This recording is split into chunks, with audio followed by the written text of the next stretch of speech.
everyone, I'm Nicole from Really Good Stuff, here today to do some lessons with you that you can do with your children or students that teach about diversity and or kindness, okay? So before I get started, I just want to point out that our country is going through very challenging times right now. And as a teacher, I know it's very difficult sometimes to teach these topics to your students, as well as if you're a parent, I know it's sometimes challenging as well, okay? So these lessons I'm going to show you are very impactful, but also very simple. And you might have what you need just in your home ready to teach these lessons. So before I get started, I want to tell you that we are doing a giveaway today. We are actually giving away 10 items. And to enter to win the 10 items, all you have to do is comment below with how you teach your students about diversity or kindness, because it's important that we are sharing our ideas so that other people can use them, because it's all about making our kids better people and helping them understand diversity, kindness, all the good qualities that they should have. Okay, so I'm going to get started here on this first experiment / activity, which is comparing apples. Okay, so I'm going to look at these apples and I'm going to show my students what they look like. I have a red apple, a yellow apple, and a green apple. And I'm going to say, can you tell me how these apples are similar? What do you notice about them? And your students will tell you they are round, they have a stem, they're around the same size, and they'll continue to tell you all these different things about how they're similar. And now you can ask them, well, how are they different? And they'll notice, they're different colors and different things like that, right? So then the next step to the lesson is going to be cutting the apples open. So you're going to take the apple and cut it open this way. All 3 of them.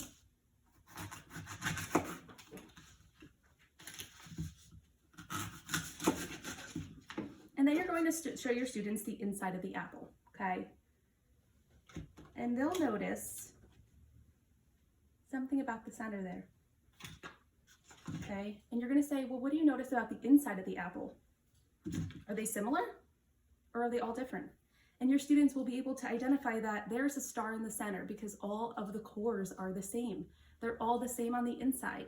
And then this can go into conversations about, how people are all the same on the inside, right? And that's what's important. And that's why we should treat each other kind and respect other people, right? So this lesson can be done with our apples or with eggs, okay? So if you take 2 different colored eggs, do the same thing. How are these similar? How are they different? And then you're going to crack them open.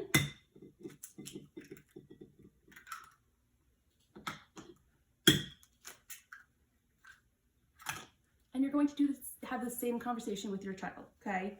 So what do you notice now about the eggs, the inside of the eggs? Do they look the same or are they different?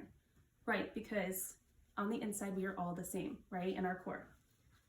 So that's a really nice lesson to teach them about how, people might be different in many different ways, whether it's their age, disability, they might speak a different language, and so on. The next one I want to show you is doing a Venn diagram. So I would recommend, if you're doing this with your students, that you choose 2 teachers or adults that all the students know, just because if you have the kids compare each other, they might not know what's appropriate to say about someone else. So an example here is a Venn diagram about me, Miss Morelli, and Mrs. Santos, the teacher from our school, okay? And I would go through with my students and talk to them about different things about myself, and then we would talk to Mrs. Santos about different things about herself. And then as you can see, we have our center here that covers both of us. And this is a really good way to show kids, students, or your children that we have some things that are different, but we also have some things in common, right? And this will then guide you into your lesson about diversity and about being kind to others and accepting others no matter how they're different from you, okay? And this last lesson, which is so simple, and it's very likely you have what you need at home because all you need is a piece of paper cut out as a heart. And this is about kindness. So I want you to tell your students or your children that this heart represents them and how they feel when people say things to them. So if someone says something not nice to them, it makes their heart crinkle, okay? So we're gonna pretend that someone's saying things that aren't nice to them, right? Or you can do it the other way where you say, you know, if you say something mean to someone else, think about their heart, what will happen. And that's when you're going to have them crinkle up the heart, okay? And now once it's crinkled up, you're going to tell them, okay, now that the heart is crinkled up, I want you to try to take away those words that you said, right? I want you to uncrinkle the heart and make it flat. Let's just pretend that that never happened, or you said, I'm sorry, and see if you can get that heart back to normal.